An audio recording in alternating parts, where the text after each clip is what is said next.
আসসালামু আলাইকুম। শুরু করলাম নতুন আরেকটি ভিডিও। আর আজকে আমরা চতুর্থ শ্রেণীর বাংলাদেশ ও বিশ্ব পরিচয় সেই বইটি দেখব। তো আমরা বইটি যেহেতু দেখো এখানে প্রথম যে সূচিপত্রে যেটা আছে যে প্রথম অধ্যায় প্রাকৃতিক ও সামাজিক পরিবেশ।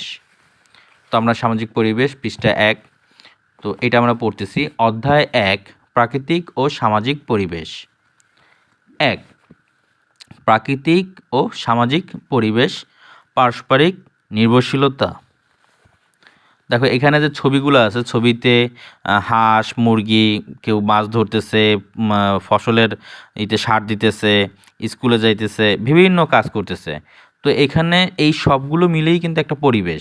সেই পরিবেশের ভিতরে কিছু প্রাকৃতিক পরিবেশ আছে, কিছু সামাজিক পরিবেশ আছে। তো সেটার জন্যই আমরা পুরাটা দেখাবো এবং বলবো যে এখানে কী কী দেখতে পাচ্ছ। যদি ওরা এরকমভাবে দেখে ওদের মতো করে বলবে। এবং উপরে ছবিটি পর্যবেক্ষণ করে প্রকৃতি ও সামাজিক পরিবেশের পারস্পরিক নির্ভরশীলতা সম্পর্কে প্রশ্নের উত্তর লিখি। তাহলে আমাদের প্রশ্নের উত্তর লেখারিতে দেখো প্রাকৃতিক পরিবেশের উপাদানগুলো কি কি। আমরা যেহেতু থ্রিতে এই প্রাকৃতিক পরিবেশের কিছুটা ধারণা পেয়েছি, তারপর আমি আরেকবার বলে দিচ্ছি। প্রাকৃতিক বা সামাজিক পরিবেশের যে দুইটার পার্থক্য যেটা আমাদের সৃষ্টিকর্তা, যা আমরা যে ধর্মেরই হোক, সৃষ্টিকর্তা যেটা তৈরি করেছে, যদি এটা সহজে বলতে পারি, যেটা মানুষের তৈরি সেটা সামাজিক পরিবেশ, এবং যেটা মানুষের তৈরি না, সৃষ্টিকর্তা তৈরি, সেটা প্রাকৃতিক পরিবেশ। তাহলে প্রাকৃতিক পরিবেশের উপাদানগুলো কি কি? এখানে দেখো, হাঁস মুরগি কি আমরা সৃষ্টি করেছি? না। তাহলে হাঁস মুরগি প্রাকৃতিক পরিবেশের অংশ। এই বিল্ডিংকে আমরা সৃষ্টি করেছি, এই যে স্কুল ঘর অবশ্যই আমরা সৃষ্টি করেছি। তাহলে এইটা পতাকা আমাদের, দণ্ড, তারপরে এই যে ঝুড়ি, নৌকা, কিন্তু মানুষ কিন্তু আমরা সৃষ্টি করিনি। তো সেই ক্ষেত্রে প্রাকৃতিক পরিবেশ হলো এই যেগুলা সৃষ্টিকর্তা সৃষ্টি করেছে, যেমন এখানে মুরগি, মানুষ, তারপর গাছ, তারপরে আকাশ, এইসব প্রাকৃতিক পরিবেশের এইগুলি উপাদান আমরা বলবো। সামাজিক পরিবেশের উপাদান সেটা আমরা এই যে ঘর, তারপরে এই যে উপাদানগুলো কি কি, ঘর, এই যে যা যা বললাম আর কি,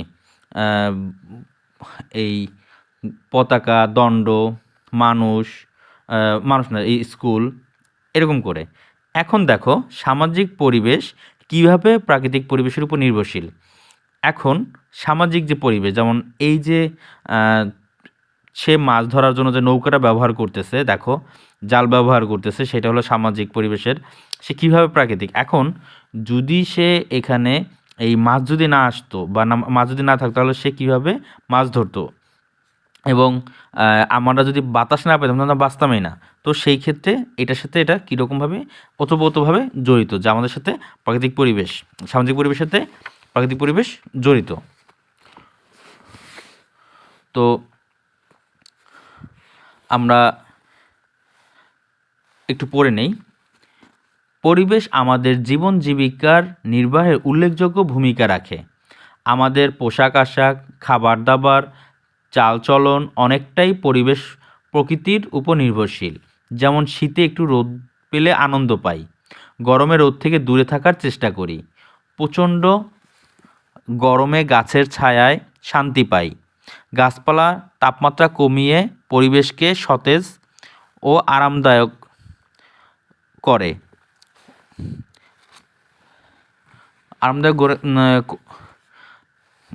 আরামদায়ক করে তোলে।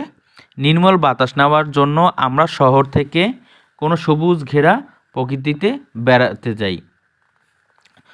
যে যানবাহনে ভ্রমণ করি তা আবার চলে তেলে, বিদ্যুৎ, গ্যাসে। প্রকৃতি এসব জ্বালানি সরবরাহ করে।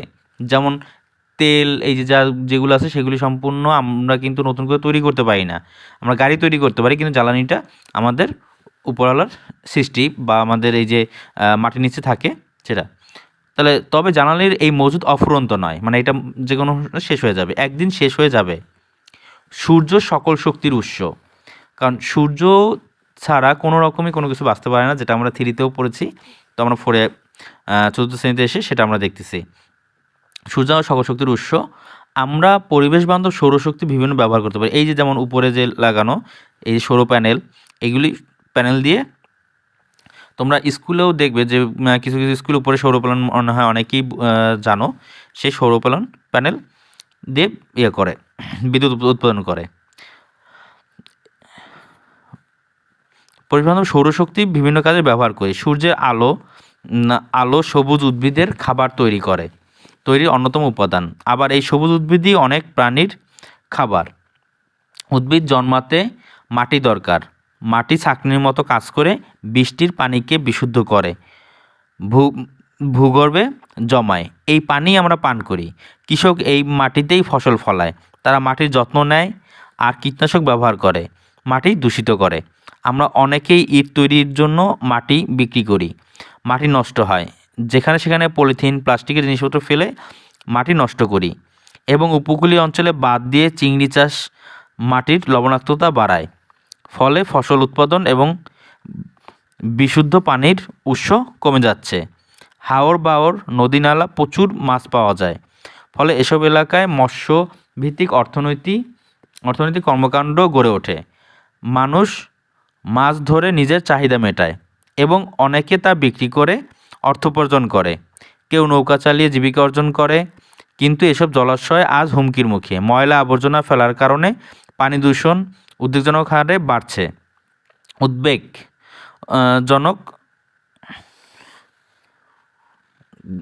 উদ্বেগজনকভাবে বাড়ছে। একইভাবে নগরায়ন, প্রযুক্তির উন্নয়ন ইত্যাদির ফলে বেড়ে যায় বায়ু দূষণ। বায়ু দূষণে বাড়ছে রোগ ব্যাধি, ব্যাহত হচ্ছে ফসল উৎপাদন, কমছে মানুষের স্বাভাবিক আয়ু। আবার জনসংখ্যা বৃদ্ধির ফলে খাদ্য, পানি, বাসস্থান, জ্বালানি ইত্যাদির চাহিদা বাড়ছে। নদী দখলের ফলে পরিবর্তন হচ্ছে নদীর গতিপথ, কৃষিজমির রূপ এবং ধ্বংস হচ্ছে বন। এতে বনের উপর নির্ভরশীল মানুষের ভোগান্তি বাড়ছে। বাড়ি ও আসবাবপত্র তৈরির উপকরণ দুষ্প্রাপ্য হয়ে পড়েছে। অন্যদিকে পাহাড়ে মাটি ও গাছ কাটার ফলে ভূমিধস হচ্ছে। এতে মাটি চাপা পড়ে ঘরবাড়ি ও গৃহপালিত পশু, এমনকি মানুষও মারা যাচ্ছে। শুধু মানুষ নয়, পাহাড় বন্যপ্রাণী চরম বিপদে আছে। বন্যপ্রাণী আশ্রয় ও খাবার অভাবে কোনো প্রাণী পৃথিবীর থেকে চিরতরে হারিয়ে গেছে, আবার কোনো প্রাণী বিলুপ্তি হওয়ার পথে। প্রকৃতির পরিবেশের এই ব্যাপক পরিবর্তনের জন্য মানুষই দায়ী। তাই পরিবেশ সংরক্ষণে আমাদের সবার সচেতন হওয়া প্রয়োজন। এখানে দেখো খ নাম্বারে বলছে, উপর অনুচ্ছেদটি পড়ে আমরা প্রকৃতি সম্পর্কে যে উপাদানগুলো নির্ভরশীল তার তালিকা তৈরি করি। যেমন এখানে মাটি, পানি, তারপরে প্রাকৃতিক সম্পদ, সূর্য, এরকম করে আমরা এগুলি লিখতে পারি। লিখে তারপরে এখানে আরও যা যা আছে সেগুলি ক্লিয়ার করব, লিখে ফেলবো। তারপর মাছ, মানে বিভিন্ন রকম। তারপর উপরোক্ত তৈরিতে তালিকা পর্যালোচনা করে ছকটি পূরণ করি। এই যে যা যা আমরা বলছি সেগুলিতে আবার আমরা এটার একটা উদাহরণ করব। যেমন মাটিতে ফসল ফলাই, মাটির ছাঁকনির মতো কাজ করে, পানি বিশুদ্ধ করে। এবং না থাকলে যে সমস্যা হতো, খাদ্য, বিশুদ্ধ পানি সংকট হতো। মানে মাটি যদি না থাকতো তাহলে তো আমরা চাষবাসই করতে পারতাম না। তারপরে এখানে যদি আমি পানি বলি, পানি না হলে আমরা পানি পান করতে পারতাম না। এবং আমরা পানি পান করি এবং পানি দিয়ে বিভিন্ন রকম কাজ করি। আর না থাকলে কি হতো, আমরা না খেয়ে মারা যেতাম বা পানি না খেয়ে মারা যেতাম। তো এরকম করে করে যা যা আছে এখান থেকে নিয়ে আমরা করে ফেলবো। আজ এই পর্যন্তই। আবার দেখা হবে নতুন কোনো ভিডিওতে। অবশ্যই নতুন হলে চ্যানেল সাবস্ক্রাইব করো, আর ফেসবুকে হলে লাইক দিয়ে রাখো।